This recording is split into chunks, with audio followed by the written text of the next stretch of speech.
Well, hello, everybody. My bad. All on me. I don't even think it happened though. I think you were good there. You might have caught a little. You might have caught a little something. You know what? Um, We're the best. That's all I can say. sorry. Welcome back, Listen. everyone. Listen. It's okay because I'm also right now in the middle of a fantasy draft. Ooh. It is a sleeper league, so we got that whole 8 hours between picks thing. But I had the 10th pick in this draft, 10-man league, and I got McCaffrey and DeAndre Swift. McCaffrey went 10. See, we did a draft too, and it was work related. Obviously, it's football that you're talking about it. And I had the 5th pick, and I started to take him there, but I just really feel, he's been hurt so much, it's hard to take him that early. 10, he's fallen that far. That's what I had to. I couldn't in my heart not take him and then let somebody else take him in the second. And then he ends up being good. I would have been disgusted. Right. So Sunday, we do count the bucket. Sunday at 9:30. Well, I had a sleeper fantasy football draft started at 9 o'clock. I forgot about, and then at 9:30 we're actually going to do. We bumped it back to 9:40. Do a fantasy basketball draft, and we did it live on the show, which you watched a little bit on it. Thank you for joining, by the way, Connie. Appreciate that. I was trying to do a sleeper draft with football and a basketball draft while maintaining the show. It was kind of difficult for me to do that, so I understand what you're doing. But it was quite crazy because we're doing the Tractor Supplies where I work, and that's what pays the bills. So some of our guys and girls are in the league with that. And, I'm trying not to take it serious. Like, I was like, you know what? I'm just going to have fun with this league, just whatever. And the very first draft overall in a 10-team, and it's a PPR, and they actually put it as 1 point for PPR. So I was like, oh, it's not even a half a point. So I'm going to pay. Why you usually do half a point? Yeah, we usually do half points. So my entire fantasy life has been full PPR leagues. Really? I've never done a half or none. Okay, so who do you think was the very first overall pick? And I'll go ahead and tell you. I'll give you a hint. It's not someone who you would expect. Are these people that actually play fantasy normally and actually pay attention to football? This one person, I don't know. We had to have one filler, and he got the first overall. Is it a quarterback? It is a quarterback. And it's only a 1 quarterback league as far as starting. It's not a super flex or anything like that. But even saying that, it's still not someone who you would expect. Kyler Murray. Wow. You're a genius. That's the number 1 pick overall in a fantasy football league. PPR was Kyler Murray. I was like, hold up. What is going on here? Definitely not what you normally see. No, absolutely not. So it went Kyler Murray, then it went Jonathan Taylor, and then it went on. I took Cooper Kupp since it's a 1 whole point. I had the 5th pick. I had to take him. I started taking Najee Harris, but I thought, well, I'm at the 5th. If he could come back around to me, maybe I would love him there, obviously, but there's no way he's making it back to me at the 15th pick or something like that. I'm a little scared on Najee. A little terrified. Really? He had the Liz Frank thing in camp, and now also he I don't know, it's the offensive line, not very good.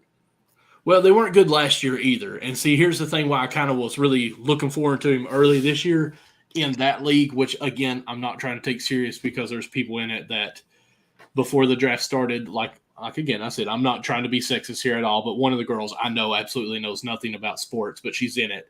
And she was asking me a question last minute. I'll tell you this. She actually comes to me. She goes to college, and she has a part-time job there on campus doing the intramural league stuff, keeping score. Mm-hmm. And she apparently could not keep score for the softball game that they had, or the wiffle ball league.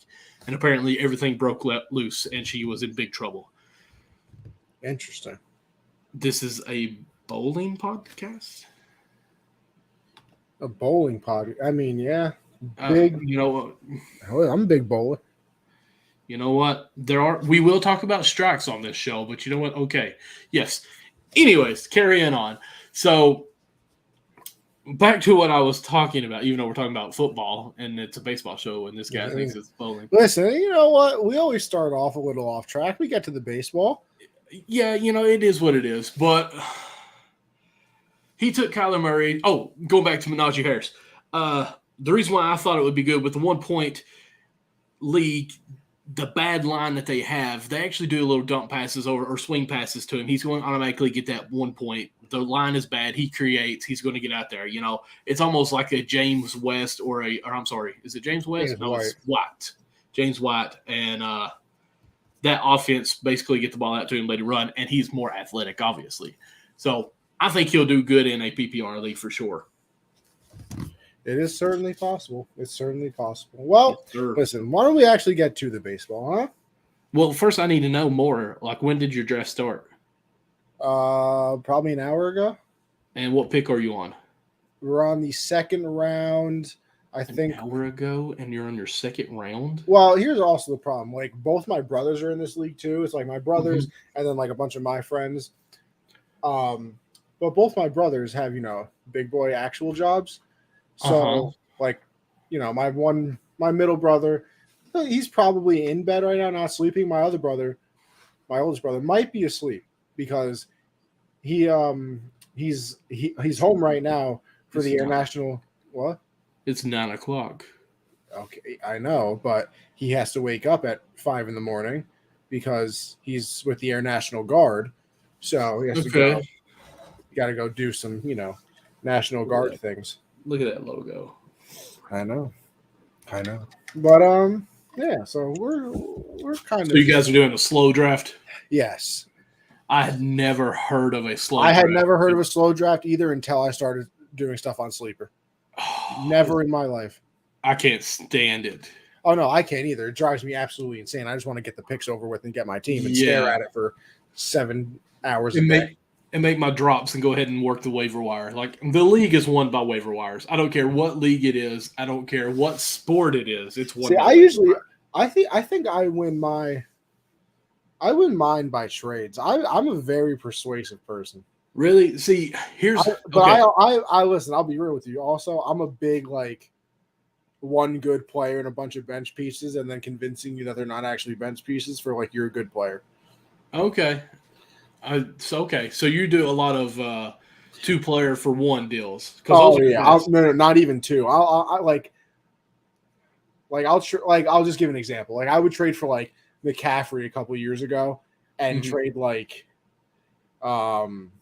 I think I traded for McCaffrey a couple years ago. When he finished first and he stayed healthy the entire year.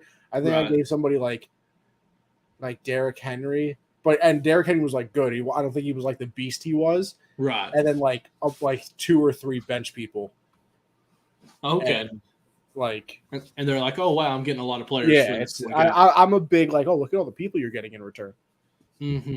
See, look at all the points that you're really getting. But I'm going to drop 5 players and pick up 5 players and get as many points. Exactly.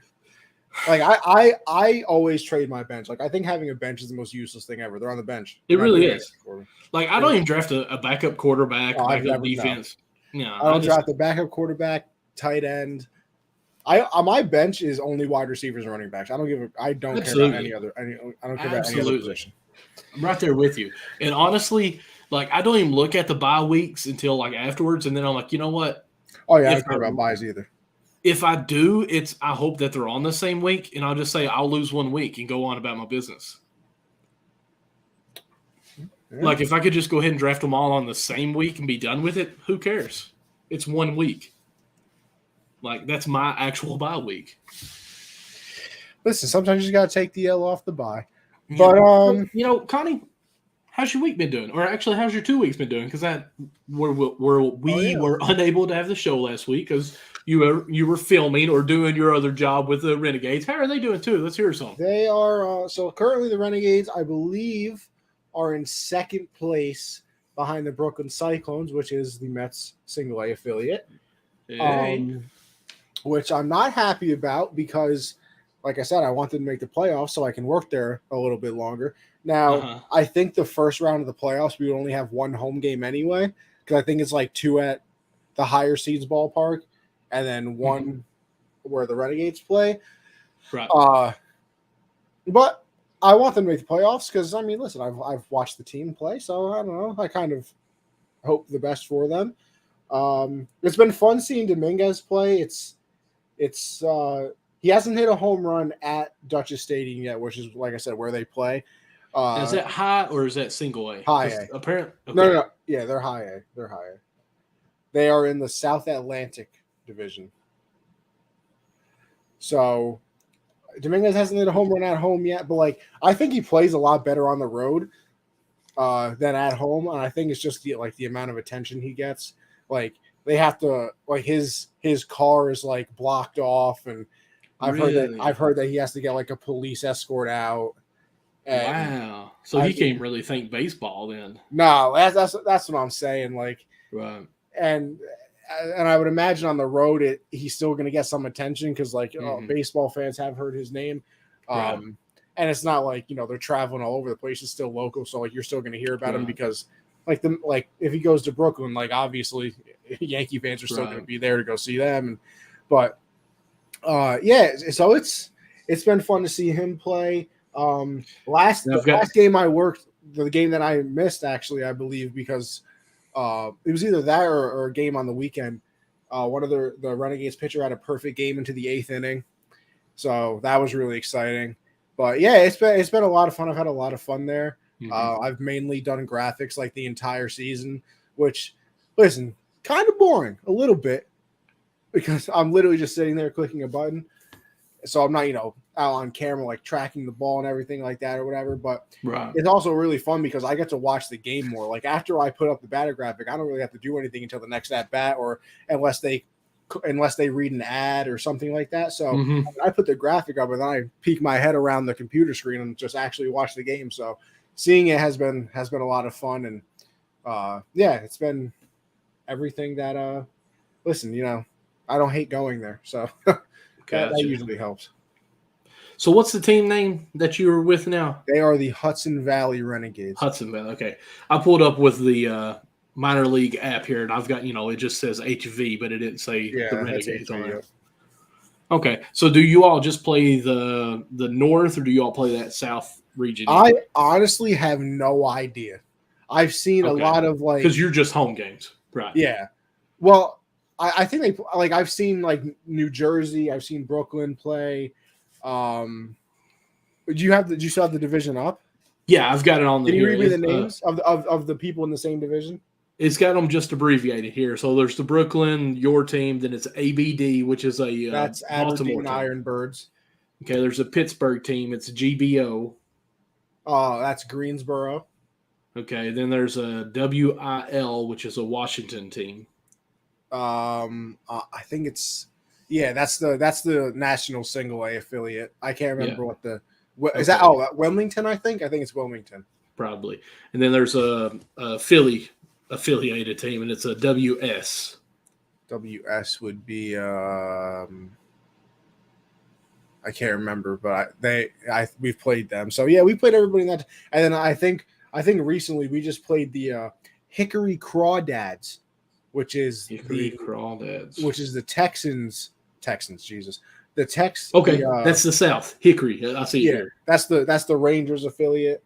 So I don't know how many out. There's an RO Ilm, which is Atlanta. I don't think I've seen them. And BG, which is Tampa Bay's, and Ash for Houston. Yeah, I don't think I've seen any of them. Okay.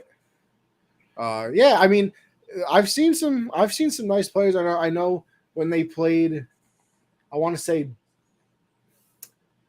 Boston. They had a Wilmington. Wilmington is that one.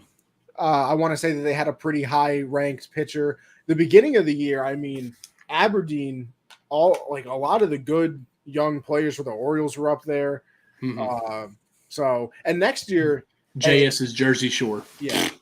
I mean, next year I'm kind of excited too, though, because I would imagine, it's funny enough, I watched a little bit of the draft, the MLB draft this year, which I don't think I've ever done in my entire life. Right. And I'm excited to see Matt Holliday's kid. I can't remember, Jackson Holiday, I believe. I think it's Jackson. So how come you ain't working the game tonight? I'm just off tonight. Okay. So they're home. Yeah, I don't work every home game. I wish I did. Okay. I would. Because right now it's top of the 8th. Y'all are up 5-0 over Jersey Shore. Okay, good. We need to win. Because you're a half game back, actually. Yeah. So I've seen like what was I about to say? Damn. My bad. Okay. Watching the draft, Jackson. Oh yeah, like watching draft, just knowing more people. Mm-hmm. So like I'm excited to see him. I hope, and I don't know if it will happen because he's been here for like 35, 40 games. Uh-huh. I hope Dominguez starts next season in single A before they move him to double A. Right. And then I hope that the Yankees bring up Spencer Jones from the rookie ball team, which actually the Yankee rookie ball team just won the championship down in Florida, like the Florida Complex League. They just won that championship. But Spencer Jones, who the Yankees drafted in the first round this year, was batted like 380 and had like 5 home runs. So, and he's literally a left-handed Aaron Judge. Like he's like 6'8". Oh wow. 6'8", absolute power hitter.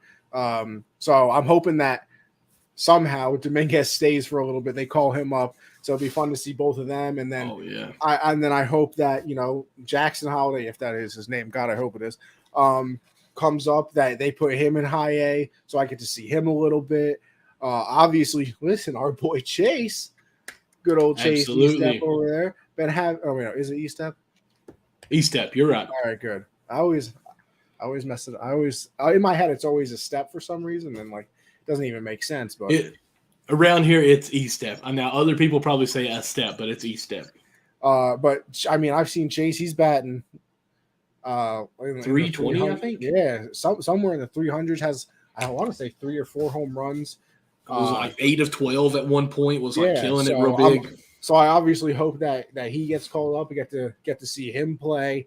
Absolutely. I mean, that would be awesome for you alone, just to be able to do that. Yeah, I mean, but it's just fun, especially because sometimes players get to the majors and you're like, I don't even like, unless they're your top prospect, you don't really know who anybody is. Right. But it's kind of cool. Like the other day, Matt Sauer, who was on the Renegades for most of the year, got called up to double A. I want to say like a month and a half ago. And then like a couple of days ago, I think I want to say he pitched 8 innings, had 17 strikeouts. And like usually you'd be like, 8 innings, 17 strikeouts. Yeah. And usually you're kind of just like, oh, like that's cool. Some random player did that. But I was like, oh, I used to see him pitch here all the time. Right. So like for me, it's a little more like, oh wow, like I've seen him. Like I get to pull the whole, I got to see him when he was young. I saw him back before he was famous. Before he was famous, he was playing here. I will say this too, and it's because of the Reds, how we are this year. Like I have enjoyed watching minor league a little more. I won't say I've watched more minor league games, but just to watch more minor league names, which kind of rhymes there, and just kind of pay attention to some of these players, especially in the Reds organization, watching De La Cruz? Who?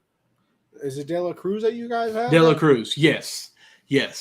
Watching him slap the ball like he's been doing, and even run. I don't know if you've seen that one highlight that they kind of was talking about.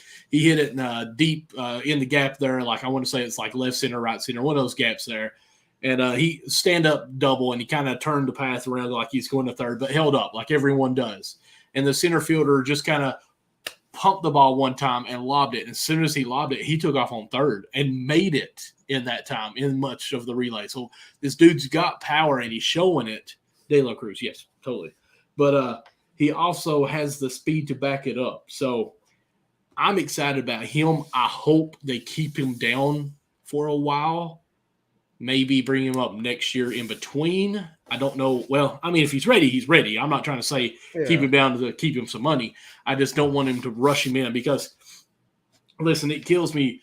I listen to all these guys talk about, and again, I know you're young and don't have Facebook, but I'm in a Reds Facebook, and I'm finally starting to see people post like, I thought this was a fan page. All this is a Reds bash. Like, they're all the time saying, there's one person said, I haven't been to a Reds game in years, and I took my wife there and kids, and I've never been so disappointed. It was like watching Major League Baseball, the movie. I'm like, well, what'd you expect? Like, we're rebuilding. That's exactly what we're doing. They're like, this is disappointing. I'm like, have you not been paying attention? Like, we've sold off everyone. Like, I am totally committed to the minor league players rebuild Reds 2025. Like, I've put that in the chat in that group at least 20 times now this year, and that's where I'm at with the team, and I'm okay with it because that's the path we're taking.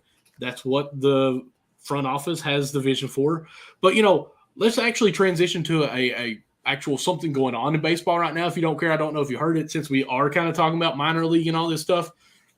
Have you seen where the MLBPA is possibly adopting minor leaguers in the next year? Yeah, that they're trying to unionize them. Unionize them, yes.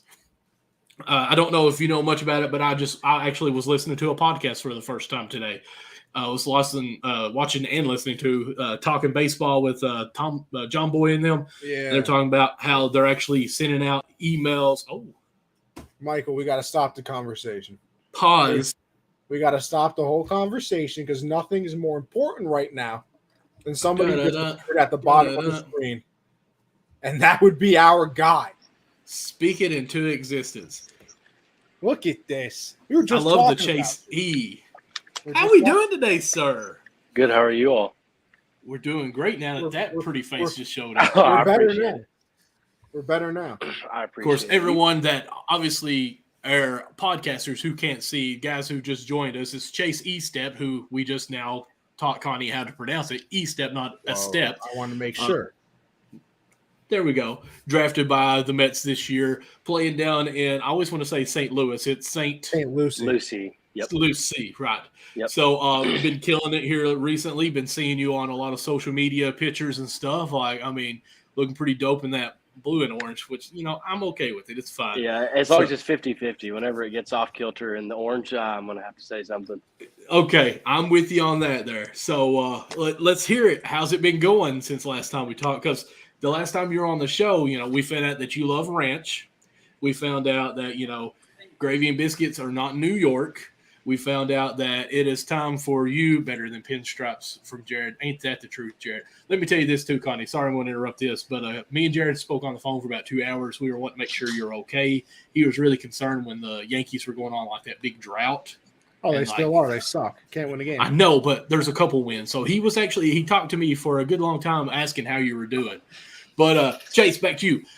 How's it been going? Like, I don't think you were swinging a bat yet for the Mets. Like, you were shipped down. You were in the hotel talking to the people behind the desk and asking them questions if they liked ranch or blue cheese. So have we settled in now? I mean, obviously we heard about you hitting it out of the park, your first home run. So let's hear how it's going, sir.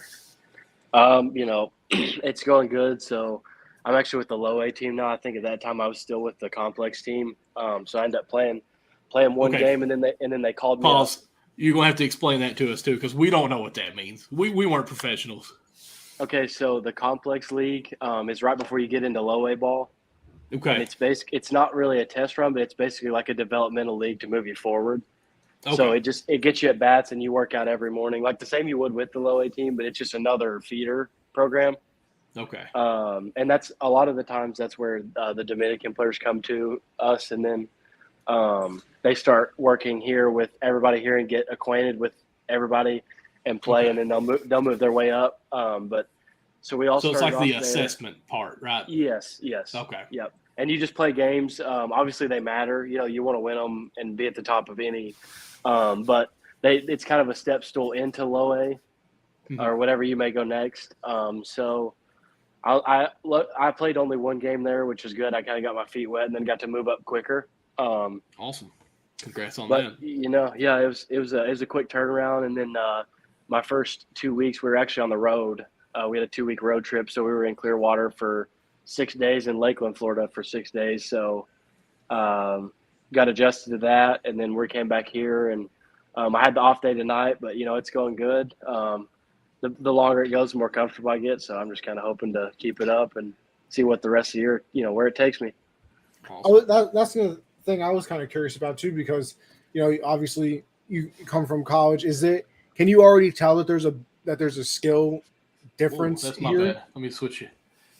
There we go. Had something on my screen, guys. I had to clean it off. I wouldn't say there's a big skill difference. I just think it's how polished players may be. like you have a lot of kids here that throw super hard or have super good stuff, but the location may not be there, or they may be, some of the kids here are 17 and 18 years old, so they're not physically matured, and they're kind of going through that big, change into weightlifting and pitching with a clock and all the new rules. So I think it's like the more you get higher, the more polished, the players may get. But I think all the way up, it's even college. You had your guys that threw hard, your guys that threw soft and had really good stuff. So you still see the same type of stuff, but I think it's a little bit less polished. It's just a little bit more raw talent. So what's your schedule looking like now? Is it 7 a.m. breakfast type of situation, or what are you doing? No, so we normally let's today hear it was, as soon as you wake up. Let's hear the whole day. So we wake up 10:30, 11, and I got to be at the field by about 1. So we play at 6:10, so I get to sleep in, but then I'm there we get there about 12:30. We got to be there at like 1:30, but we get there early and change and kind of relax. So you get there at 12:30, and you start warm-ups at like 2, and then you go from 2 to 4:30 and warm up, and then you have a meeting at 5, and then you warm up again right before the game starts. So you're there from 12:30 to 10, but you don't have to wake up as early the next morning, which is good. So, you get your sleep in, but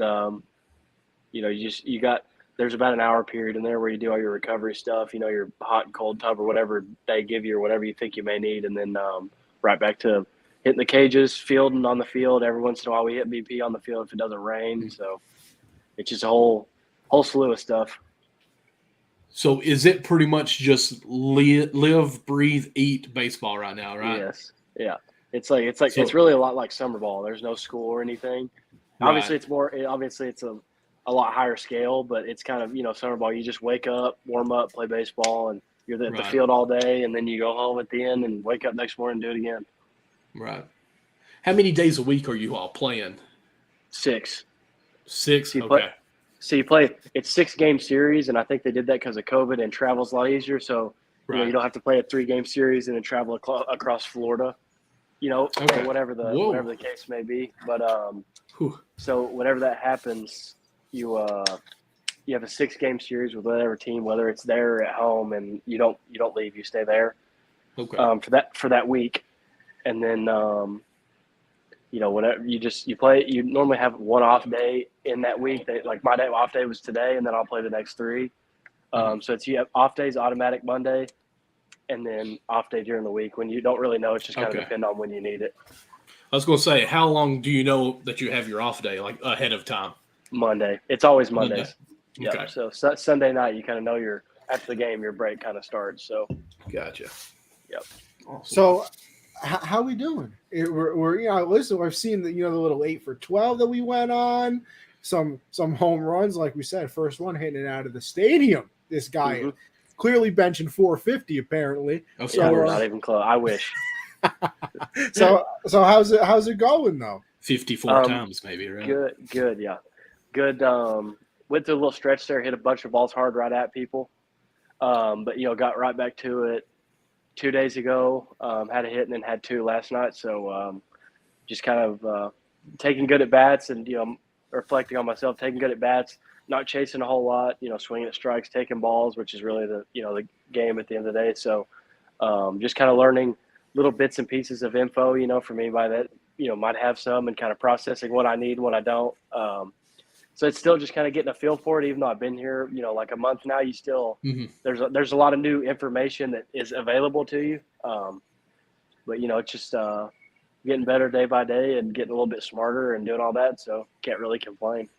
And then I'm always curious about this because I always hear it a lot because the Yankees do it a lot. So I'm curious as it is for you. The Yankees. Listen, Michael, don't be mad because your team is terrible. Absolutely, Michael K.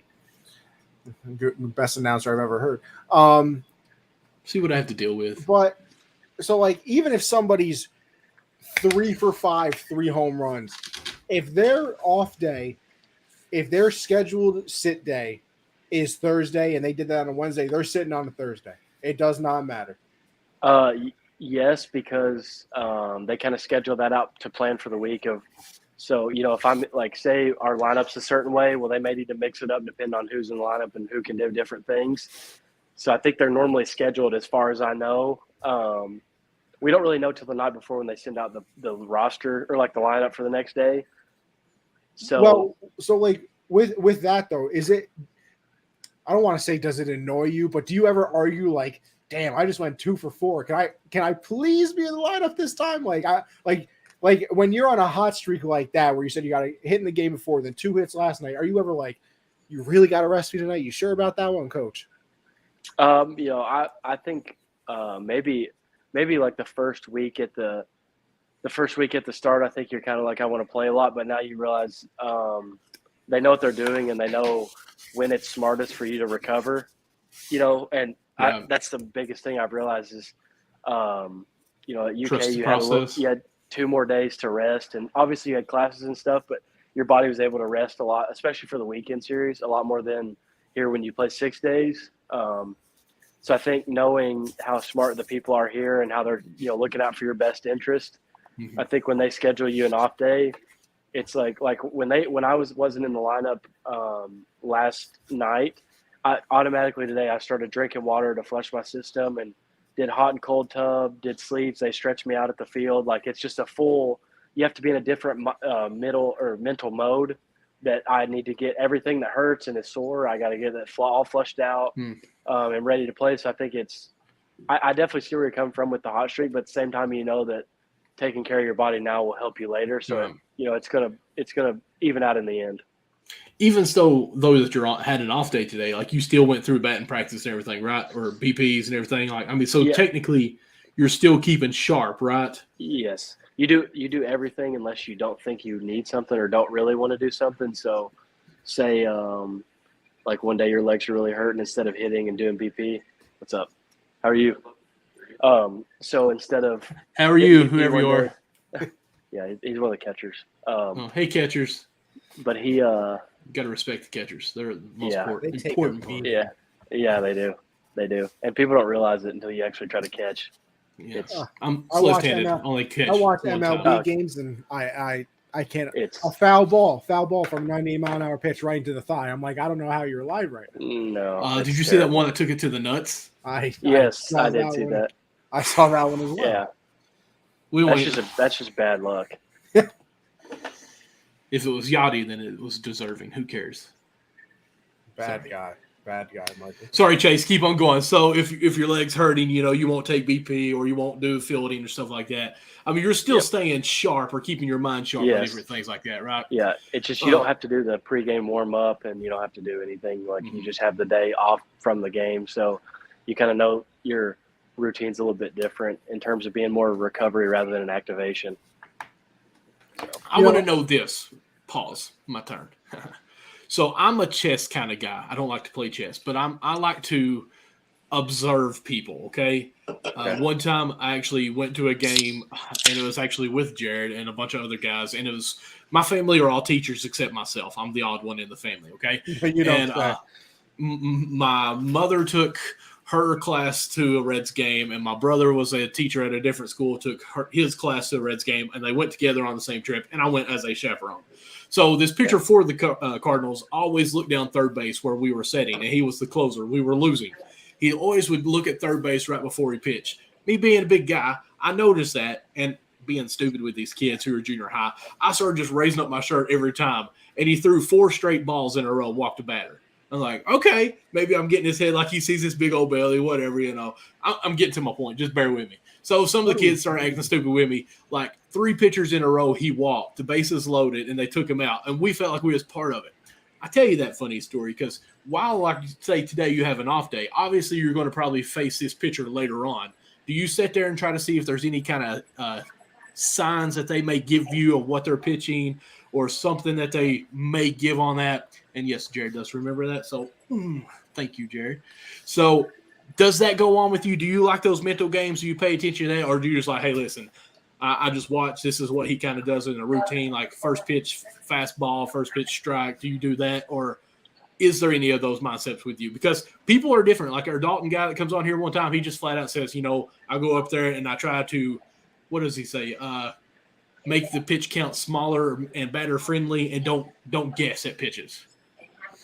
Yeah, so I think for me personally, where I play 5 days a week. I think that I try to pay a little bit more attention on my off day on Monday, like the day off that we have. I don't think about baseball or anything like that. I think that's your day that you have to completely decompress and not even, even acknowledge that baseball is a sport, really, to be honest with you. Like, I don't want to, you have that one day a week that you know. But in the dugout, I think you kind of pay attention to help your teammates rather than yourself if you know you're not playing. And a lot of the relief guys will come back in, and you'll have, thankfully, everybody's got data and iPads and computers and like clipboards and stuff that you can look at. So trash cans if you're Astros. True. True. And so depending on how you process it, it can help. But I think for me, I try to pick up stuff that can help my teammates that are playing. And then when I need data, I think I go to, like an iPad or, we have seasonal data. So every game is tracked. We've got zones and heat maps and all that stuff. So I think when I need to know a question in a game, I go to those. But if it's my off day, it's kind of like just what can I do to make an at bat on one of my buddies easier kind of thing, know? So I don't know if that answers it, but it's like I pay a little bit of attention, but I tend to rely on the data from the entire year kind of. Well, it kind of, in my mind, what I hear is like you almost act like you're a coach to help them out to, hey, look for this while you're up there, but also in the same sense, that's what you're going to be doing as you're batting yourself. Right. And I think as a starter, like you don't really need to pay attention too much to the starter on your off day because that's his one time a week throwing. Right. But if it's a relief guy that comes in for 1 or 2 innings, you're playing for 6 days, so you're going to face him again. So that's when you can pay a little bit more of attention. But that game, I guess, doesn't really always represent their entire year. So I think having the data from that is helpful too. Jared wants to know: are you playing around with different bat weights and lengths, or are you just kind of honed in on what you like already? Which I'm sure there's probably data that says, "Hey, this is what you swing." I am so 33-30 at school at Kentucky with the aluminum bats, but here I'm going with a 33.5, 31 ounce. Now that I've gotten stronger, I can swing it, and the more you're around it, I honestly didn't know this. Obviously, it's my first time through pro ball, but I'd never heard this. Is in pro ball they kind of say swing the heaviest bat you can because the faster you can accelerate the bat, but the most mass to the baseball, like the most mass and force, mass and acceleration like equals force. So when you have that, the heavier the bat is, the more you can hit balls out and stuff like that. So it's like they say swing the heaviest bat you can get through the zone and then go from there. So I'm going a little bit heavier because I feel like I can swing it right now. So I'm still toying with it, but I don't want to get too far off from what I know works. Right. Just a little strategy thing that I'm curious about. You always see batters, say they strike out or something like that. They go to the person on deck, have a little conversation, go into the dugout, have a little conversation.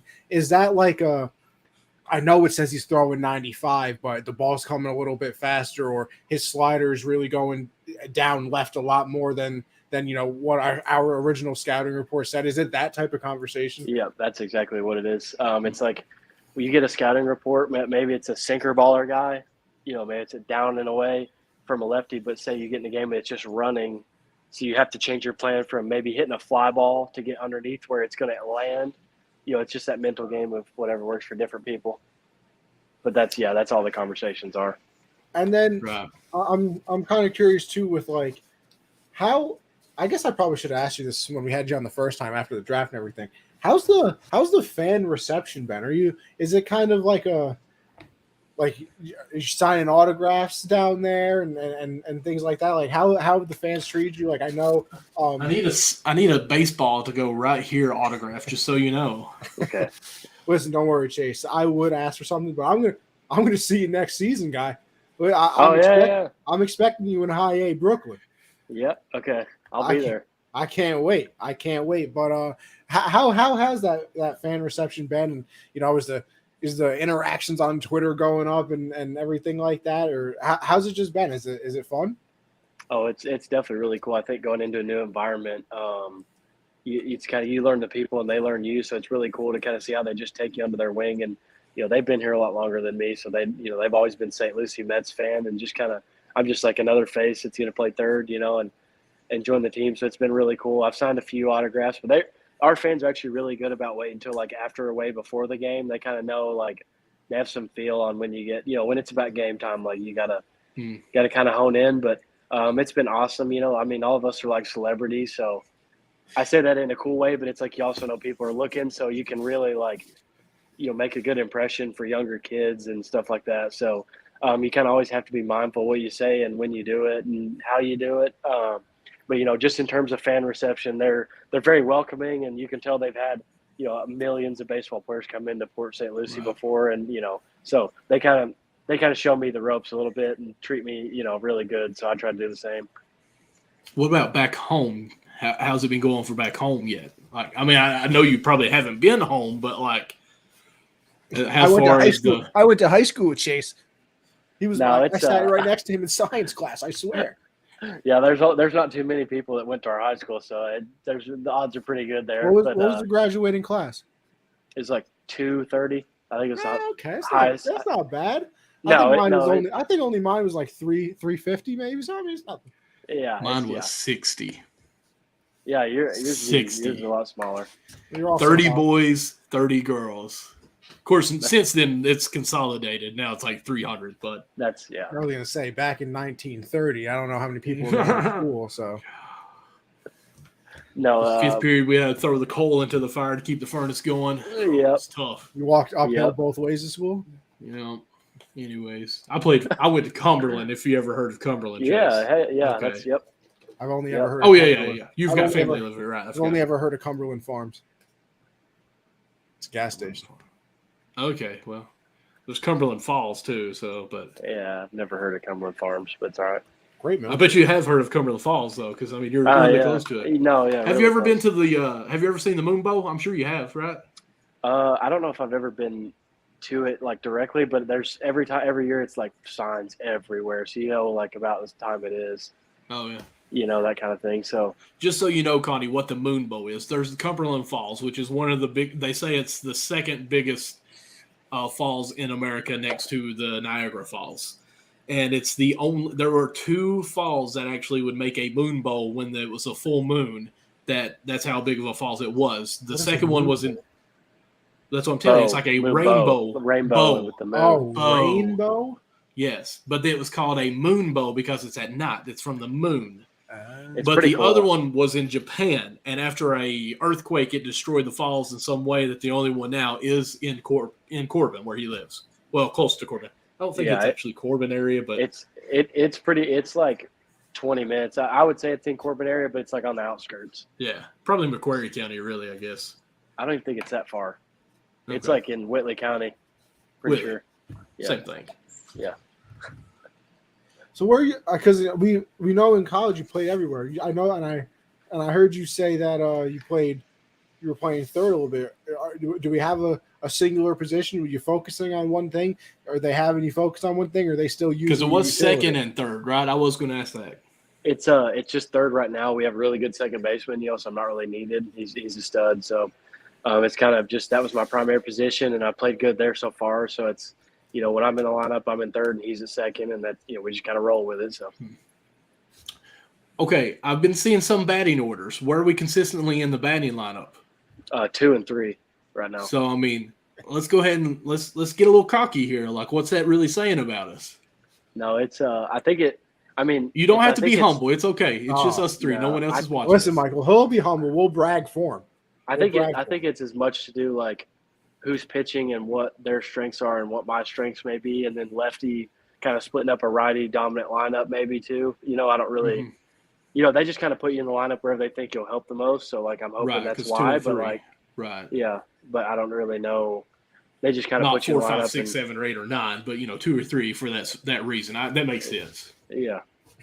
Come on, man. It's okay. It's okay. I really, I mean, I don't know what the I don't know what the plan or the strategy is. They just kind of put a lineup out and you're like, all right, let's go. Okay, I'm going to ask you this tough question now, since you won't answer really on that one. Of the team that you see that you've played with this Mets team, on a scale of 1 through 9 that's playing, who do you think would be like, how many ahead of you would be moving up quicker than you? That you would assume. I know it's going to be as far as what's needed. But like, Yeah, it's hard to tell, just because everybody brings something different to the table. right. You know, like because I mean, our leadoff guy just hit his 15th homer. He's been here all year. Okay. Hit 15 homers and he stole 70 bases, and the next closest is 33. 70? Yeah, like he steals 3 bases a game, and so he's hitting like 270 with 15 homers and 70 stolen bases. You know, and so it's like And what's his name? Omar De Los Santos. He's pretty good. He's gonna be Can really I take good. a guess he plays center? He does. Sit outfield. Yeah.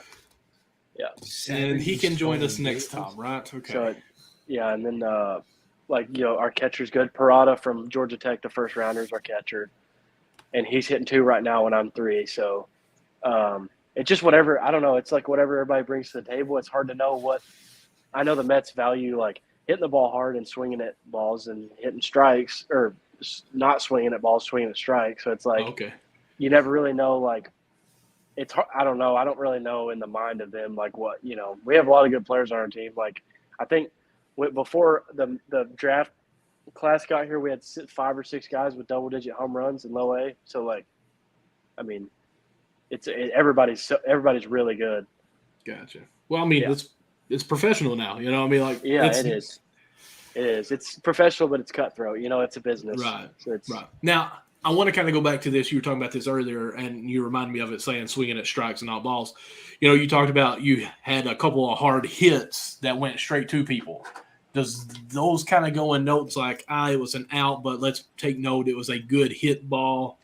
Yeah, they track like your hard hit quality and how Okay. often you hit the ball hard and what you're swinging at, if it's in the zone, if it's out of the zone. They really don't pay attention to average at all, because average, anybody that's been around, average is the biggest trick and biggest like thing in baseball that just is completely wrong to know if somebody's doing good or bad.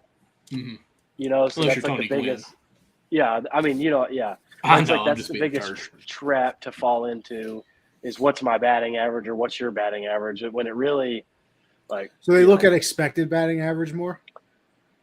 Yeah, because I mean, if you keep Crazy, hitting balls though. hard, like average, if you hit it right at somebody, the law of average says you're gonna get like a bloop hit or something's gonna go your way later. So it's like the more balls you hit hard, the more like you're gonna have your little dink hits here and there. So it's really gonna even out. So how much I'm curious too, because obviously, like you said, the draft classes come in, new coaches. How much have you learned just not only from your coaches now, but like just from other players around you? I mean, I assume everybody's sharing their data and their wealth of knowledge, but how much have your teammates really helped you just get Or better are at they? everything? Because it is cutthroat. Or some guys like, no, I'm not telling you a thing because I want to move up. I mean, for the most part, everybody plays a different position. Like Mhm. everybody's got a different primary. So even if I were to play second, that's not my primary. So really, we just Right. kind of help each other out, because the more games we win, the longer we play, and the more people can look at us in terms of moving up. So it's like we kind of need each other rather than not. Okay. But definitely learning a lot. I think it's not so much what I'm learning; there's 100 different ways to say it, and I think like if I say it a different way, it ends up helping me a lot more than it did the one I'm using. So it's like really cool to kind of see how people may think of the same spots. So, I mean, in different ways, Oh, it it's ends up just- helping me a lot more. Well, it's not bad. Michael, what are we doing here? I was trying to like a comment, okay? And I just wanted to hear Chase speak twice, all right? I got a very important person on the screen right now. This man's looking at his phone. Despicable. See, Chase, he always talks about what he has to deal with. Me, on the other hand. But you know what I was watching? I was watching Chase as I pull it back up So yet again. Does that all go to your phone? Does it all go Yeah. like straight? Oh, I didn't know that. Oh yeah, YouTube, Facebook, Twitter. We're all Twitch. We're all over the place. Twitch, yeah. Oh, you name it, it's there. Chase, Pretty cool. we don't have to get you a cup, man. Look at there. Yeah, I'll wear one of those. Did out. we ever Yeah. send this guy a shirt? No, it's on the counter to be sent out, okay? My Okay, bad. Yeah. Well, It I didn't will have be an there. address either. I didn't know what the heck was happening either, so not on you guys. Oh, yeah. Mhm. But I do need a so- shirt. I do need a shirt. Okay. Oh, I do need an address. Okay, I'll send it to you after this. Okay. What a guy. Listen, Michael, I'll be real. I don't have Oh, you much just else? interrupted Chase. He was about to say something. No, I was What? about to say that I hate to be the bearer of bad news, but my phone's about to die too. I was listen. That's perfect because I didn't have much else. I don't want to keep you awake. Yeah, Like you said, you had your off day today, so you got to play tomorrow. Got to listen. You don't look that good without getting sleep either. Need to get that beauty sleep. No. Did you say nudie sleep? Beauty, Michael. Yeah, get the him out of the gutter. Come on, what are we doing? It's okay. I think your microphone might have played a little game with you there because it sounded a little bit different than beauty. It didn't. It did. It wasn't your fault, but like I didn't sound. Yeah. But it's okay. I appreciate the kind words. Gotta get the beauty. Chase, man. Gotta get the beauty. There you go. Beauty. Chase, man, we appreciate you anytime you jump in here. You know you have an open spot for you anytime. You are a part of Banter. Thank you again for coming on here. Anytime you want to come on here, bring anybody else you want to. Holler at somebody, get them next time. That is totally fine, man. Hit a dinger for us tomorrow, okay? Yeah, good luck, my friend. I appreciate y'all. Here we go. This is who will be on here next. This is Parada, our first rounder. So he'll be next time we get on here next Thursday. He can get on here. All right, sounds good. Is that his off day? Well, don't leave. Don't just show your face and leave. He's got to go to his room. Oh, okay. He'll be on with me next Thursday. I'll make sure he's on here. Okay. He'll be another good baseball mind to get on here. So okay. Perfect. Chase, thank you for coming on. Good luck with everything, and I'm happy that you're the only Met player I'll ever root for in my entire life. So I'm happy that you're doing well, brother, and you have a good one. All right. Thank you. I appreciate y'all having me. I'll be back here pretty soon. All right. You have a good one. See you. It's a good kid. Yeah, I mean, really, just nice always. Just nice. Gotta love him. Chase Estep, everyone. If you didn't get to see him because you are listening to it on podcast, Chase Estep is his name. He got drafted this year, played college baseball with Kentucky from around where I live here in Kentucky, from Corbin, born and raised. Now he's playing down in Port St. Lucie. It's in Florida. Down in Florida with the Mets. So great kid, great fan of Backstop Banter. And you know what? Now we're Mets fans because of him. Well, let's not get ahead of ourselves. I'm a Chase Estep fan. Well, I mean, that's okay. I hope it becomes Mike Trout. That would be amazing. We were talking about bats and started saying, hey, I got a guy that makes bats. If you want me to get one made for you custom, I mean, we might be able to get that done for you. But I figure I better not push it. Look at these connections. We got them. Speaking of connections, we got to talk a little bit later about some more connections that I got that I need to let you know about before we announce it very globally. So let's get into some more baseball. We were talking about minor leagues, speaking with a minor leaguer who technically professional. I don't really like calling them minor leaguers anymore because they're professional baseball players. But possibly adopted into the MLBPA, being unionized, been in discussion. And I don't know if you heard about this, but Manfred got to have his dinner with some of Coopertown's people. And apparently they locked the door on him at the dinner and kind of just said, hey, this is some stuff that needs to be corrected or changed. Did you hear about that? I have not heard about this. Okay. Apparently some of the players or older players that are inducted into the Hall of Fame has met with him and talked about like the shift, the ghost man and all this stuff and saying, hey, Manfred, you're basically ruining baseball. But it was on Talking Baseball. Like I said earlier, I was watching a little bit of it. Thought it was very interesting because Manfred, even them on the show was talking about how Manfred has been trying to change and doing stuff. And they were defending the players and saying like these guys played in the 90s, the 80s, and the 2000s, and what was good to them, now Manfred is basically saying it's no longer good. You know, we don't care about average. We care about home runs, and all this stuff. But, one guy said, you guys are making Manfred the bad guy, which one thing we always talk about, we make him the bad guy. Manfred, if you want, Manfred. But he even said that Manfred is really just the punching bag for the owners. Like, Michael, every commissioner in any sport is. So even though Manfred gets the bad name, like it's what the owners really are coming up with on this. Listen. So I kind of liked what that point he made. I never really thought of it that way, but oh no, you represent the owners. Like I'll say that. Listen, you can feel any way you want about any commissioner. Everybody will have different thoughts on each commissioner. I feel like a lot of people rank it like Adam Silver, and then after that, it's kind of like I'll be honest with you. I feel like people don't even actually know who the hockey commissioner is.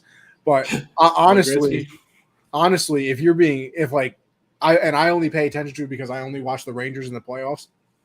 But like, he's done some pretty good things for hockey, like bringing them back to ESPN and getting them on TNT, instead of like hockey games used to be on FS1 and just obscure like places. So now it's like the hockey players were on ESPN, the Stanley Cup was on ABC and things like that. So like having it back. So like if you realistically want to say it's usually Adam Silver and listen, I don't even know his name either. I just said he did all these good things. I still don't know his name. The NHL commissioner, and then it's always the Goodell or Manfred are the worst in the four major sports. I mean, no matter how you feel about them, everybody's doing the bidding for the owners. They don't listen. The only one that I really look at that I see things get done, and I'm like, man, I can't believe the owners would agree to that, or else he's just doing it because he wants to. Was Adam Silver? Like I feel like Adam Silver, Gary Bettman. That's Gary. Oh, for the NHL. Yeah. Yes. All right. Now that you say that, that absolutely rings a bell in my head. But like, it's the things like if Goodell all of a sudden was like, I think all contracts in the NFL should be guaranteed because the players deserve it. He would get voted out as the commissioner the very second that they wanted him. Like it's that type of situation. So, it does suck because they're the punching bag, and then even if something goes right, it's kind of like, oh, well, you finally did something right for once. So it is, but that's also why I believe Goodell makes $63.9 million a year. So, I think they're going to sleep well at night. Just saying, just pointing it out there. But I mean, if the players unionize, it would be interesting. I don't know how it would work. I don't know if that means they're going to have to start playing the minor leaguers more and things like that. Because, I mean, if you remember, if you remember a little bit ago, Manfred came out and said like, "Oh, I think that minor leaguers make a livable wage." And then you had a bunch of minor leaguers coming back and saying, "Bro, I made $13,000 last year during the season." Right. And then of course you also have the people like me and you who, I guess I shouldn't say like me and you because we actually understand how things work. The old cranky people out there that are like, "Oh, you made $13,000 to play a sport and it only lasted for 4 months." Like, all right, Grandpa, get off Twitter. I'm begging you. I mean, I'll say this. I see both sides in some cases, but this I didn't realize. I knew back in, I think they said 2019 or 2020. They weren't sure about the year. My team, my local team anyways, in a semi-professional team, trying to say instead of minor leagues, the Lexington Legends, which Dalton was a part of a little bit there, even though he played with their second team that they made up, which is better than the Lexington Legends. Brandon Phillips, I know you know that name. He actually co-owns the Lexington Legends now. So they were affiliated with, I want to say Yankees, actually. The Yankees used to own them because I'm pretty sure Roger Clemens rehabbed there at one point. Actually, he played with his son. I could not tell you. Well, back in, yes, did you know that? No. I never heard that in my life. Really? So Roger Clemens played in Lexington with his son. I think he was the third baseman at the time, affiliated with the Yankees. But that was when every team basically had 8 affiliated minor league teams. So in 2019, 2020, whatever, to make their ends meet or their monies go farther, they downsized it to have 4 affiliated teams below that. So Lexington Legends are no longer affiliated with any team. They're still a team. They're just privately owned. Hence why Brandon Phillips owns them. So I didn't realize what the downsize was for, but it's because they wanted to have the more money. When these, I can't remember the guys, the name that they said that they kind of threw out there that was trying to really push for these minor leaguers to get more wages and more benefits. But they're talking about how downsizing their farms would do that. I'm like, okay, well, that kind of makes more sense now. So with that, now they're talking about, see, some of these players, and Dalton has talked about this recently, his Savannah mom, where he's playing for in the Savannah Bananas right now, his housing mom had a birthday. So even with them, like he is living in someone else's house that are housing them. I mean, you think about that. A professional baseball player is living in someone's houses because they don't make enough wages to be able to live, you know? Yeah. And that goes on with all minor league professional players, that they don't have enough money to put them in hotels, that they actually have families that will house these players. Like that alone is a problem to me. Like, could you not just build a facility for these players? Like, I mean, you could almost make your own little, I'm going to use the word hotel on site, apartment even for them. You build a little complex, have everybody play. Yeah, there. Make everyone have a condo. I mean, you can even have couples condo, like married, what I'm saying there. Yeah. And it wouldn't be that expensive. I mean, really, you could probably build one for what, a couple $100,000 and make it look nice. Well, listen, you're asking the wrong guy there, but I just know that like bunk beds for some. Yeah. I remember because with being with the Renegades, I was talking to the announcer for the team. Actually, no, I saw it on his Twitter. I lied. I saw it on his Twitter. I was going through his Twitter, and I remember when they canceled the minor league season during COVID. Now the MLB played a 60-game schedule. They canceled the minor league season, so nobody gets paid. You're not getting paid when you're not playing. And I remember looking at his Twitter, and it was like, yeah, I had to go back and work at like a grocery store or whatever to try and make money. So it's the things like that too, where the major league players, it's a 60-game schedule. I'm not going to get my full $35 million, but I'm going to get it prorated. So 60 games out, I'll probably still make about 10. Right. It's like, oh yeah, well, good for you. But see, if I'm a minor leaguer, first of all, I have never made the money that I can live off. Like if MLB players didn't play this the next year, they can live off of the money they made this year.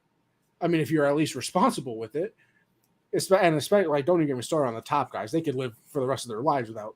Right. But I mean, even the bottom shelf players who are making the league minimum, you can probably live off that for a year if you really spend it correctly. But a minor league player has never made money, so they can't live off of their salary for a year if a season gets canceled. Like that's not going to happen. So if they try and unionize, the other thing too is, and I was, talking with some people at the Renegades yesterday too, is, some of these teams, if they get unionized and they do have to start paying a certain thing, they might not just be able to fill out the entire roster. Like they might just cut people because it's like. See, that's not true. I see they talked about that. I didn't understand that, but the Yankees actually pay them, not the Renegades. Oh, well, yeah. See, I didn't realize that. See, I thought like the minor league teams with the seats actually are paying. No. So technically, but look at a small market team. You think the Rays are gonna pay? I think the Renegades roster is like high 20s. So you do high 20s for low A, high A, double A, triple A, your major league roster. Are they going to pay for everybody, or are they going to be like, do we really need a low A team? Maybe we'll just cut some low A people off and you'll just play high A from here on out. Like just only have a triple A team and just like sign people from everyone else's high A teams. Like I wonder if that type of thing happens. I don't know. I mean, you hope not, but right. But let's be honest. Every team that I can think of is not technically the owner is going broke. I don't think any of them are. Right. Even some are just more cheap. Right. Even Oakland, even though they're boycotting, technically that owner is still not going broke. Maybe would be the closest one. But Yeah. they could probably still afford. And now it's basically how thin can you take out of their wallet, or how thin can you make their wallet without them being hurt, or hurt feelings, not hurt like financially. Because let's be honest, I mean, you can make a cap, say, okay, low A makes an X amount across the board, high A makes X amount, double A, triple A, has ceilings. But also, I think this too, it's going to make players come up to the MLB faster. Because if you're going to have to pay them an X amount, why not just go ahead and bring them on up? Which is one thing that we kind of want as fans and players. We want them to be in the MLB faster, right? Because that's one thing we talked about even with Franco. Like they brought him mid-season, so they didn't have to pay him the full amount. The Chris Bryant back in the Cubs, where they didn't have to pay him a full contract. So in this case, hey, I'm going to have to pay you $1 million to play AAA, or I could go ahead and bring you on up and pay you an X amount, and maybe have you trade worthy in some ways. I think it may work out that way. But I just think it's a lot of things, and we may be spending way too much time on that conversation, really. I just think it's interesting and it kind of needs to be talked about.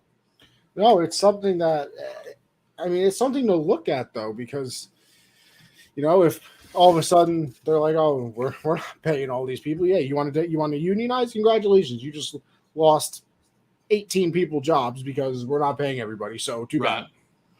This just came in on my app. It says Spencer Strider made history versus the Rockies, striking out 16, the most by a Braves pitcher since moving to Atlanta. And he's a rookie pitcher. I was going to say, isn't he their rookie too? Yeah. 16, rookie pitcher just struck out 16. Of course, it is the Rockies, but it is the Rockies. You're right. Another exciting thing, though. Maybe not exciting, but something that the MLB is doing correct. Okay.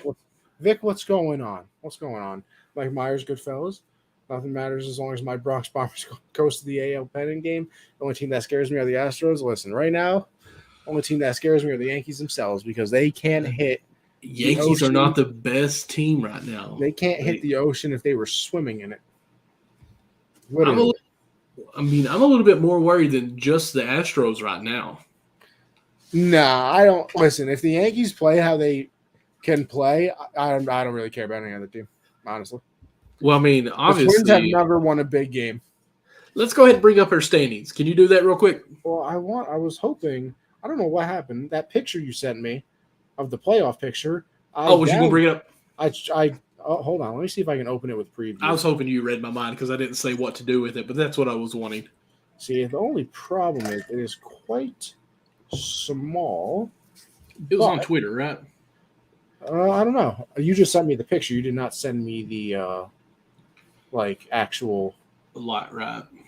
Hold on. Let me see. Okay? I can't show my preview.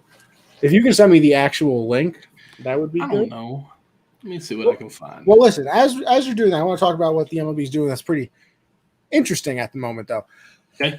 With a college email, or if you're in college right now, you can actually get the MLB version of the Sunday ticket. You know what I'm talking about? Oh yeah. Mm-hmm. You can get that for free. Free. Really? It is currently free right now for anybody who has a college ID to log into. Which, wow. We talk about you got to get people. Older people kind of have grown up with baseball, so there we go. You can zoom in on that. That'd be nice. We can see it, but this guy just doesn't know how to zoom in on things. Did I zoom?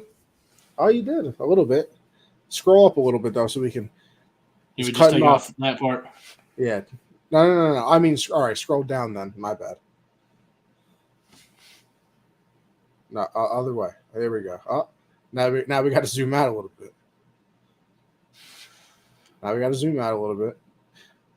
Here we go. A little more. Come on. There. How's that? There we go. Right there. Oh, beautiful, Michael. Okay. Just absolutely. There's a little bit of a delay as far as that zoom. Okay. It's absolutely gorgeous. But yeah, so Look, I mean, we always talk about I did how that, boys. baseball needs to get the next generation involved, and maybe if you don't love baseball, but you're bored and you're like, damn, I can watch something for free, especially when the NFL technically hasn't started yet. I know college football has started now, which hey, listen, I'm watching college football right now. I said I'm going to try and get into it. So Good. I'm gonna try. What's the score? I believe it's 24-24 right now. I'm watching Pitt in West Virginia. I was going to say I thought it was Pitt. And I'm Is Pitt mostly ranked? watching. Yes, Pitt is like 17, I think. I don't know. It's on a commercial right now, so I can't actually tell you, but I know it's in the teens. And I'm not gonna lie. One of the only reasons I'm watching this right now is because I'm obsessed with the Pat McAfee show now.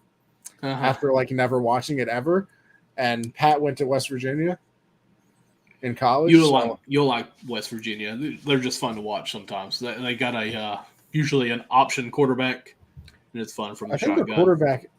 Their quarterback sounds very familiar. Like I don't know his name. Coming in. Oh, there we go. I got it. Can you use that on Underdog by chance? No. Underdog is not a sports book. Oh, okay. So you can do over-unders, though.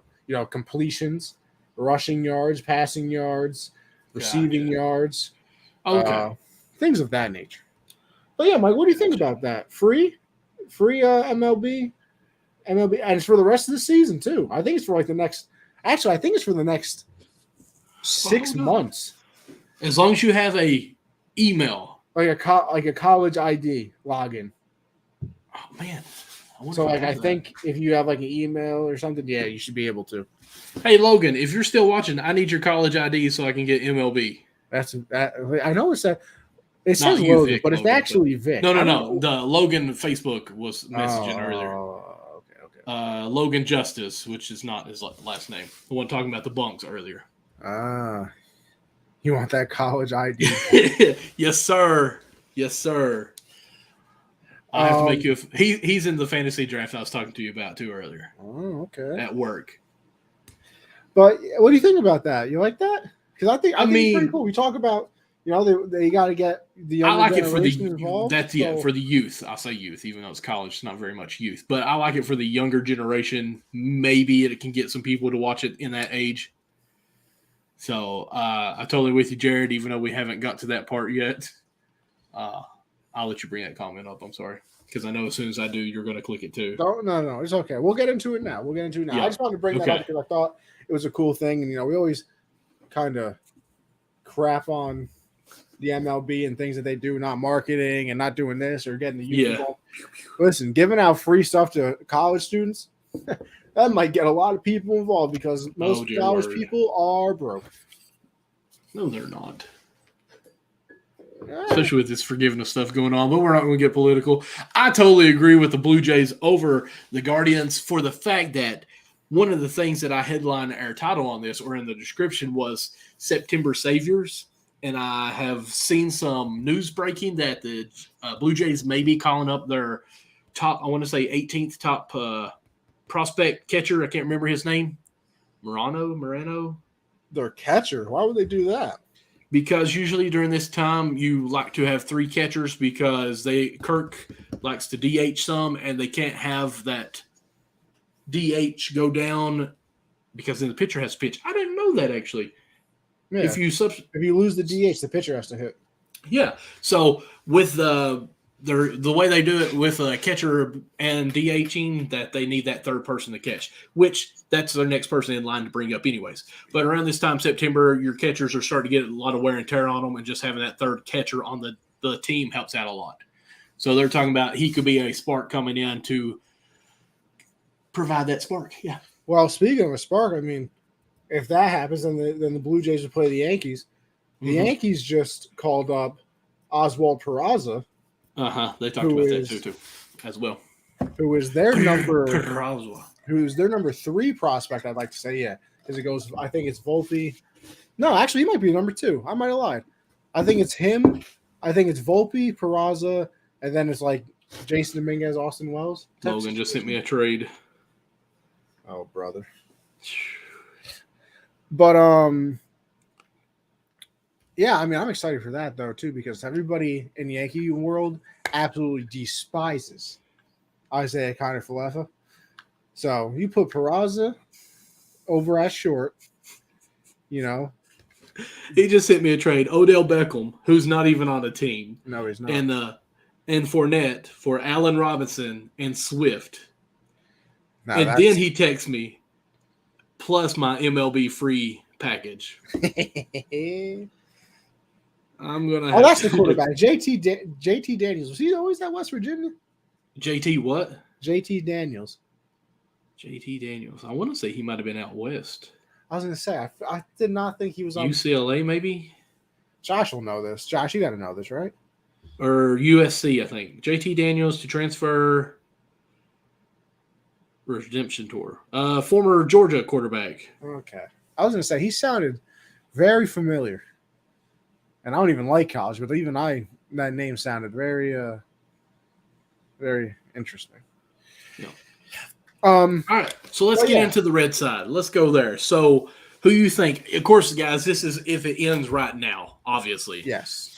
We do know that some people may switch around some spots, but it actually looks pretty legit as far as these may be the teams. There's actually a chance that Baltimore could end up in one of these spots. See that. They also called up Gunnar Henderson. Yes, they were talking big on Henderson. Baltimore is 2 games out before we started the show. I don't know what's going on there today or whatnot, but they might have won today. I do think the Jays win that series or the play-in, whichever we're going to call it, and goes against the Yankees. And I think the Jays may actually win that. I know you're going to hate me on that, but I'm a big Jays fan.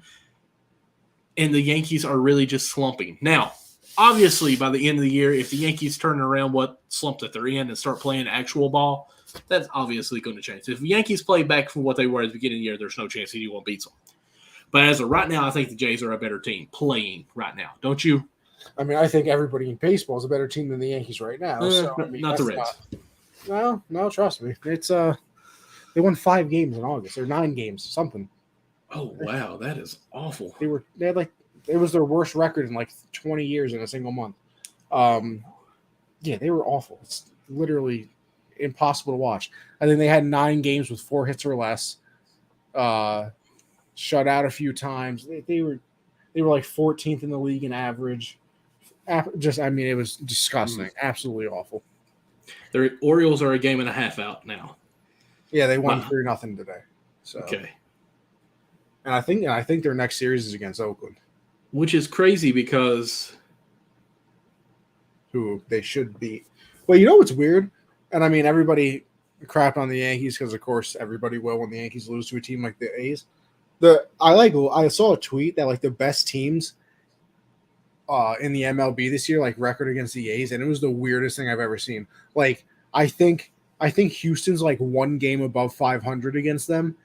Oh yeah. I think the Blue Jays were negative against them. I think the Yankees were positive 1 game. Like all like those super good top teams in the AL had like a trash record against the A's. I mean, I think some of them were still winning records, but it was like, bro, how are you not beating the A's every single game? So it was weird. It was very, very weird. So who you think, Tampa Bay or Seattle? Come on, be good to me. I do hope it's Seattle. I really do. But what do you think? Don't hope. Tell me who you think wins. I think it could be Seattle, especially if I want to say it's thank you, Josh McClanahan.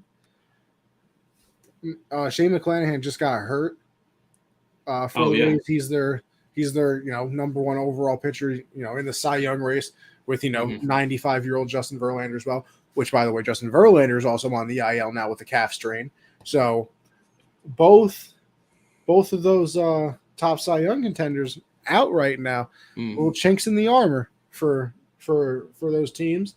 Even though they're 8-2. Who? The Tampa Bay. They're 8-2 of their last 10. Oh, are they? Okay. Yeah.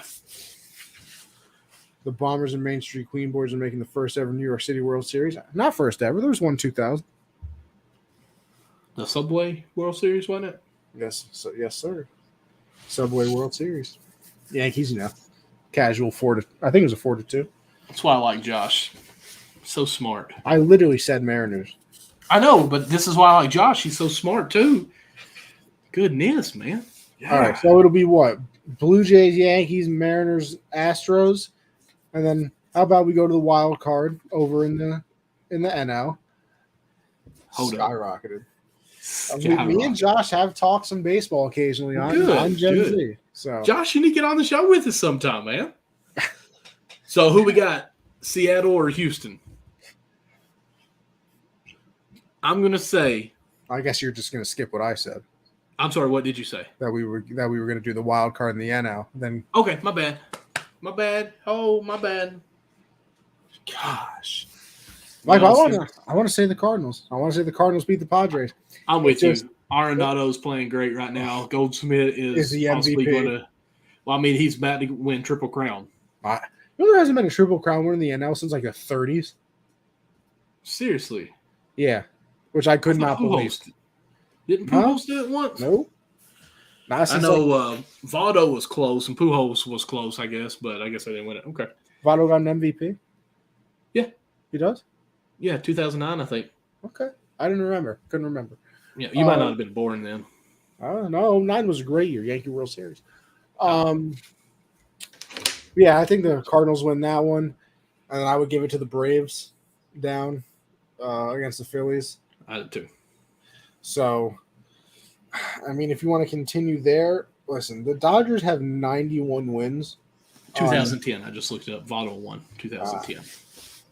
The Dodgers have 91 wins on September 1st. So, yeah, I'm going to have to pick the Dodgers against the Braves. I'm going the Braves. I did not expect anything less. And it's no love on this because I'm not really a big Braves fan. But the Dodgers and Braves, I seen a stat. I want to say the Braves is winning the series that they've played so far this year. And didn't Bueller just go down? Yep. So, I mean, yeah, Bueller's out till like 2024 because he had Tommy John, takes him out the rest of this year, takes the year next year to recover. Yeah, and then he'll be an ace. So I've got the Braves over this. I don't think Dodgers win it now. And I'm not saying Bueller's that much. I'm just saying losing a star pitcher. Didn't they lose another pitcher this year already? Or one is already hurt? That Trevor May was hurt for a while. Not Trevor May. Is it Trevor May, the redhead on that team? Trey Turner? No. It has to be Trevor. No, Trevor May's the reliever for the Mets, I think. Oh my gosh, it's Trevor something, I swear. Dodger. Oh, look at this. I'm gonna type in Google right now. Dodgers pitchers. It is Dustin May. Dustin. There we go. Okay. Just in time. What? Dustin May. He was hurt in the beginning of the year, but he's back now. So, that's another. You know that the Dodgers have the highest payroll in baseball, and they also have like the number 2 farm system in baseball. Yes. Disgusting. Absolutely makes you want to vomit. Disgusting. I went through with a kid at the Renegades who actually like runs all the analytics. He runs all the analytics for the Renegades, and then like they send it away to the Yankees. And like we went through, yeah, it's pretty cool.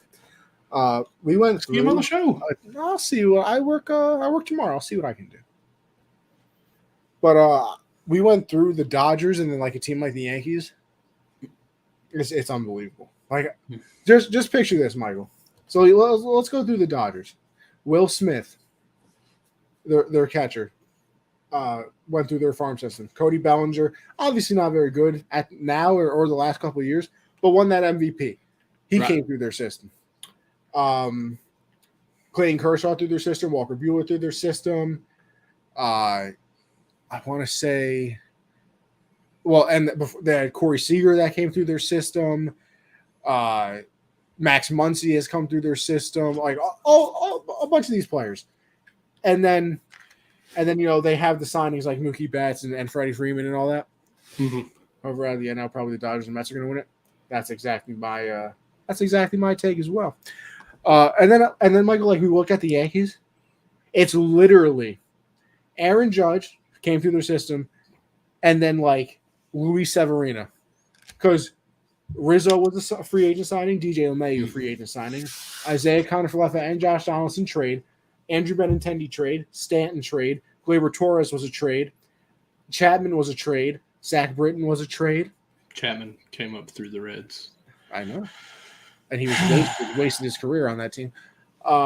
Then he was wasting his career with you all.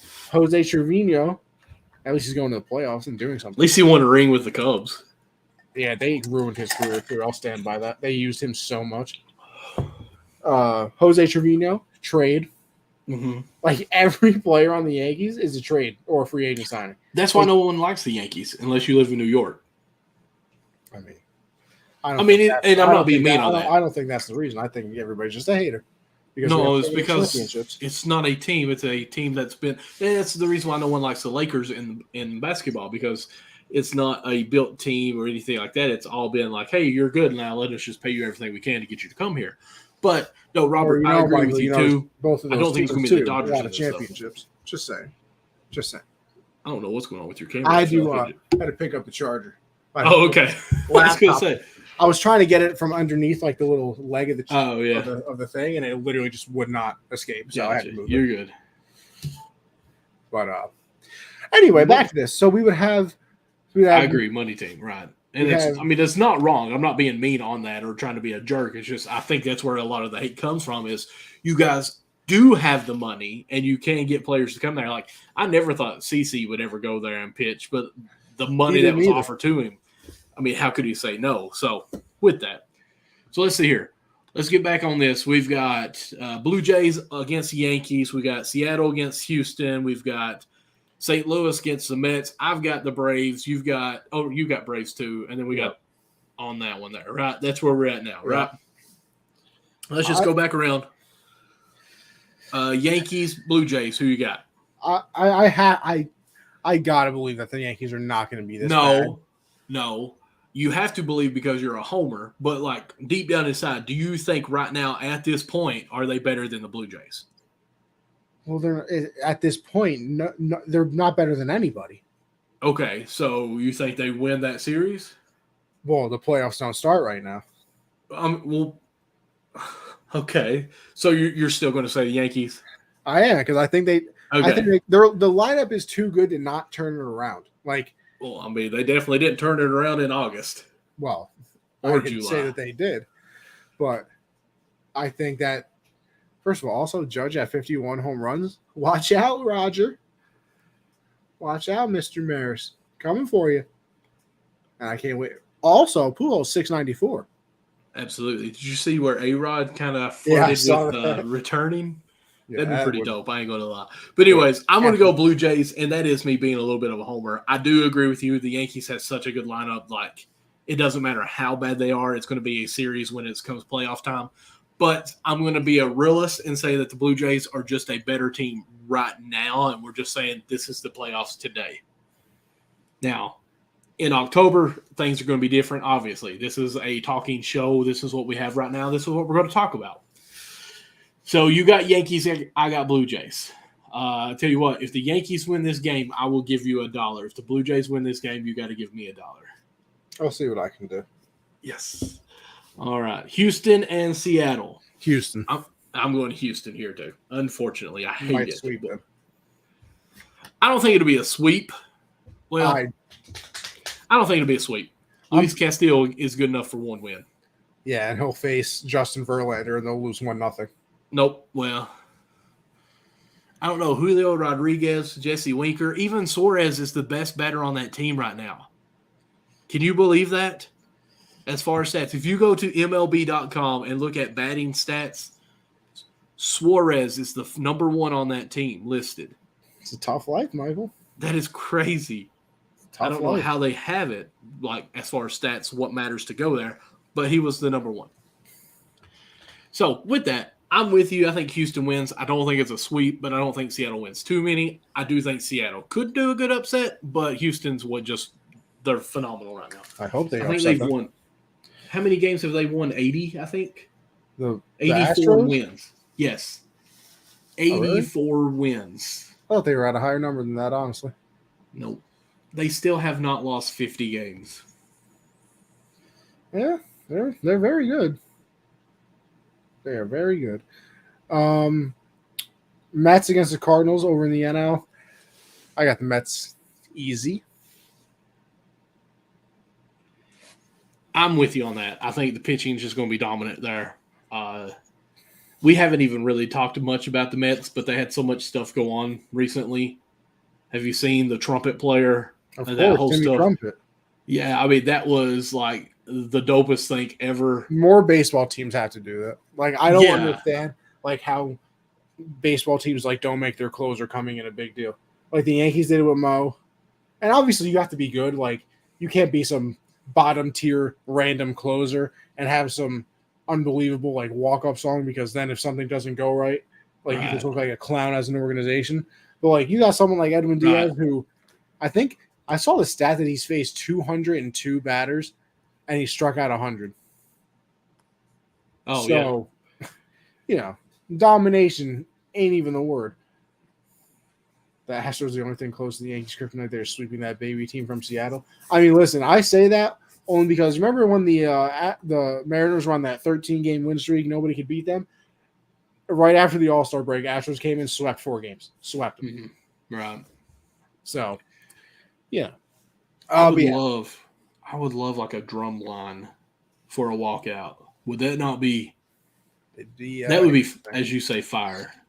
Drumline, I'm not sure if I'm going fire. Why?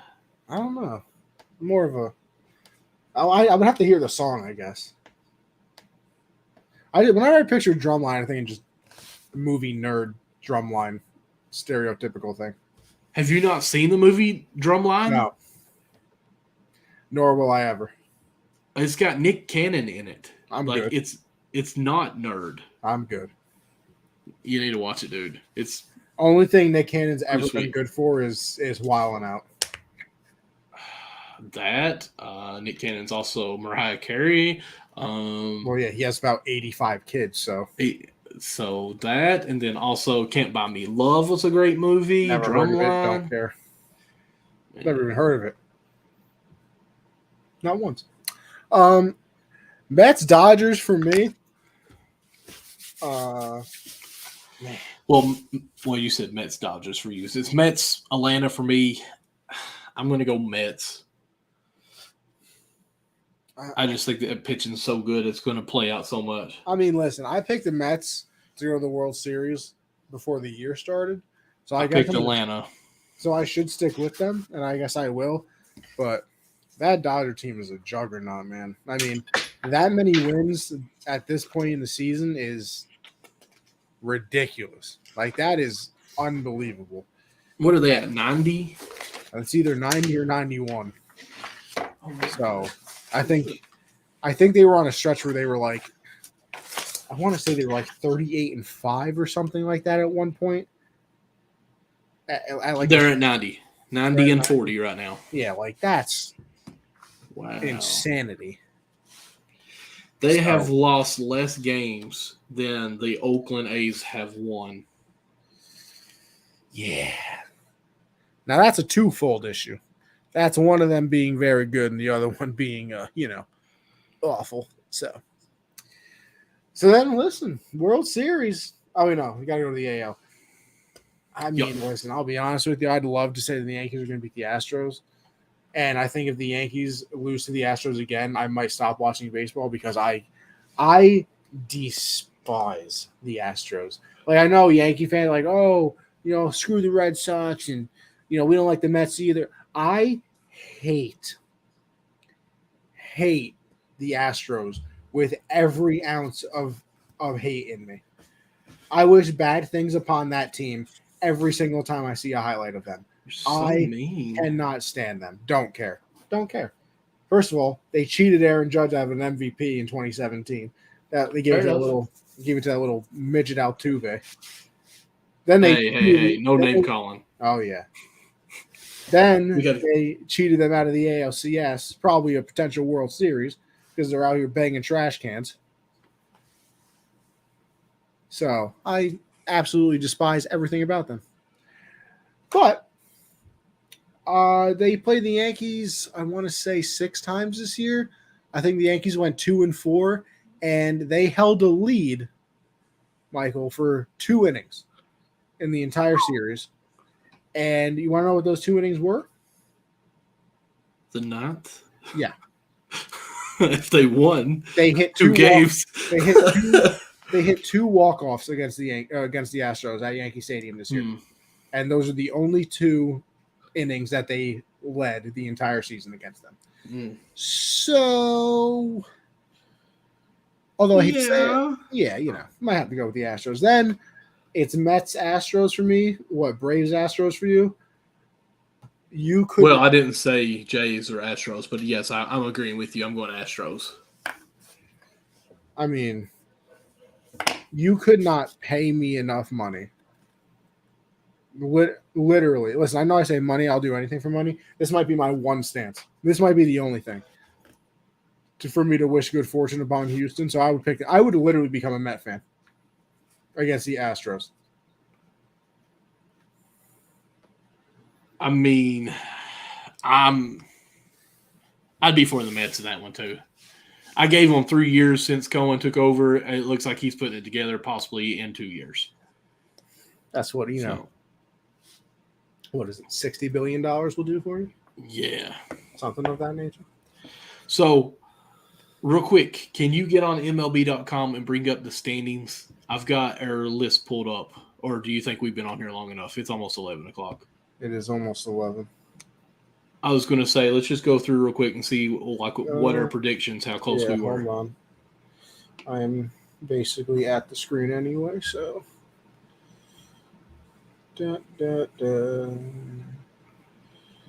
Let's go share screen. There you go. Sorry. There we are. Blow mine up here. All right, so AL East. Let's see here. Right now, you had the Yankees at 92. I had them at 90. How many games are in September? That's a great question. I have Let's no do some idea. quick math. So 80 and 51 games basically. So that'd be 131 games basically right there. Yeah, they play 162, so we got 131 games left. 31 games left. Okay. And I think the last series of the year ends like the first week of October. So 31 more games. So we'll say about 28 in the month of September then. Okay. So yeah, they probably will pass what we put for them. Well, I hope so. Yeah. 90. I think I will be wrong. I think they'll win at least 12 in those 28, don't you? I would. God, I hope. So yeah. But your 92 might be pretty well close. I've got the Jays. Did you really pick the Blue Jays to win 99 games? Absolutely. I thought they were going to run away with the division. Okay. Because I got them at 97. So that's obviously not going to happen. And then you've got them at 99. We've got the Rays at you 96, me 94. That's not going to happen. There's a chance. I mean, they're 8-2 of the last 10. They've been catching fire. Yeah. Well, the Red Sox, you've got them at 90. I got them at 86. That is not happening. No. And then Orioles, you've got them at 66. I have them at 60. So they've already passed that. That's crazy. Happy for them, though. Yeah, absolutely. Very All right, happy. Going to the Central, AL Central, we both thought that the White Sox would win at 96 you, 92 me. Obviously, not going to happen. That's not going to happen. Twins, 85, 84. That's possible, but I don't think it. Well, there's what we said 30 games, 31 games. That'd be close. Tigers, 76, 78. Not happening. Guardians, 70 and 73. Going to pass. Yep. And then Royals, 70 and 69. Maybe. Yeah. It'd have to get hot. Yeah, but I doubt it. All right, so the AL West, you had Houston winning 90 games. I'm gonna pass that. I had them at 85. I might be close. Yeah.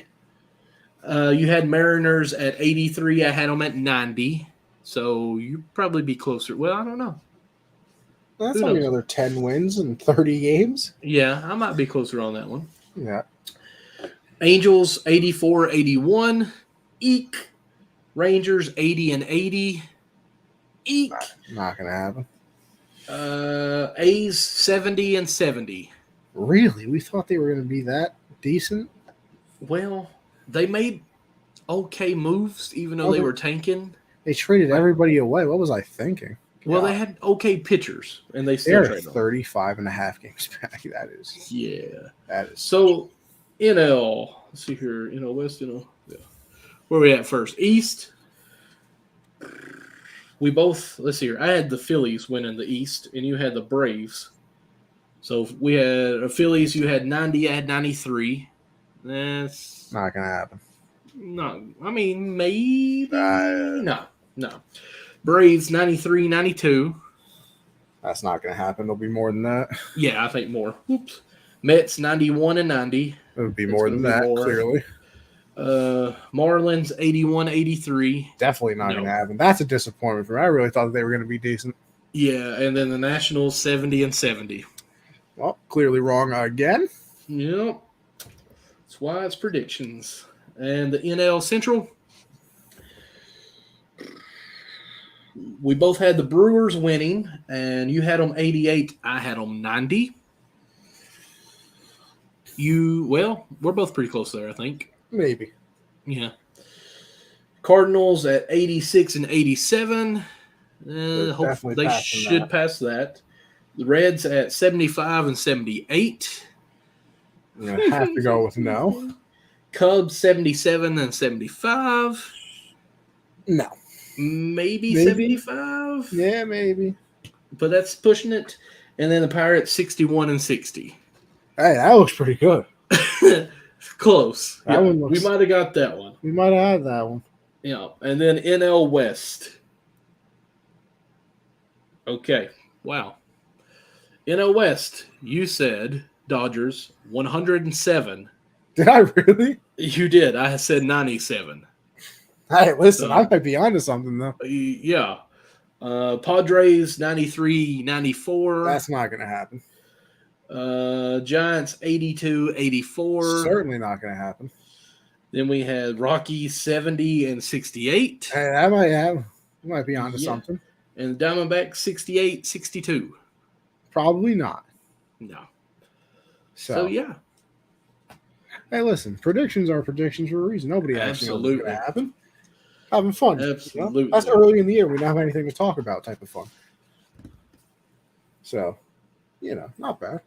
Ooh, I didn't see this comment. Well, it was 4 minutes ago. Well, Yankees are up. They raised 69 times. They better get it together. Yeah, they start a 3-game series with them tomorrow. That'd be a tough one. That's a very important one. Yeah, next week, I know we won't know until later on if you work that game or not, or if there is one on Thursday. But we definitely probably need to bring up the Tankathon app and start looking at that a little bit. But take a look for sure. We're an hour and 40 minutes in. It's almost 11 o'clock. Technically, I'm off tomorrow, but my butt's getting kind of sweaty, so I'm about ready to call it night. I am ready as well, Michael. You go tell them where they can find you. So, well, you can find me and Connie at Backstop Banter on Twitter. You can also find all of our podcasts on pretty much any social or any podcast that you listen to, like iHeartRadio, Spotify, Apple Pod,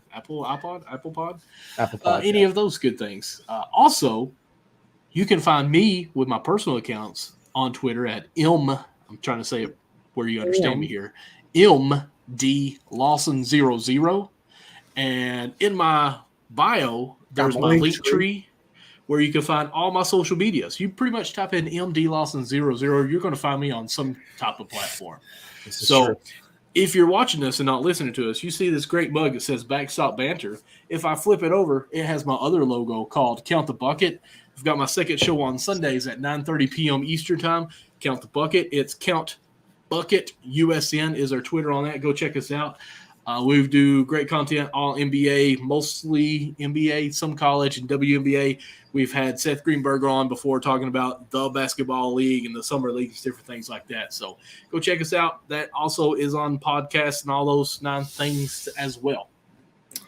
Bam. As for me, Anthony Conover _ on Twitter. If you go to my Twitter, my link tree is also there, which I've had forever, and I never say it. I don't know why. But, yeah, it has Generational Sports, which is Mondays at 7 Eastern. Me and Josh talk a little bit about everything. Tuesdays is the hard count. That's also at 9 Eastern, like this show is, which is basically this show, except it's the football version of it, as I always say. Michael, you going to be there for a big panel on Tuesday?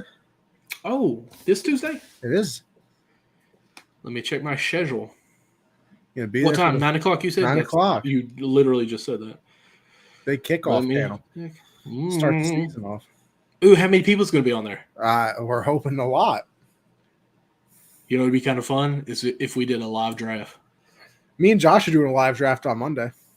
On Monday? Let's see here. I work at 2 p.m. and I'm this is the 6th, right? Yes. Okay. I work at 2:30. I'm not for sure if you need or till 2:30. So I may be free. I might be able to jump on and talk some fantasy football with you at least. But I'll try to get on there. Holler at me and remind me. Yeah, I'll see you. I'll see what we can do. Yes, sir. Yeah, that's Tuesdays at 9 Eastern. And then obviously, like Michael said, we are here on Thursdays at 9 Eastern. With all that being said, make sure you check out all the pods if you miss anything here or all those other shows that we had mentioned. Everything is available wherever podcasts are available. So make sure you go and check those out. And thank you, Chase Estep. Yes. Signee or draftee, I guess we should say, with the New York Mets who jumped on with us a little bit after their game tonight down in Florida. Port St. Lucie, Mets. Off day today. Technically, they had a game, but he was off. Good luck to him as he continues his career. Thanks again. Yeah. Shout out Chase and listen, everybody. It's been a wonderful episode, and we'll catch you on the next one, all right?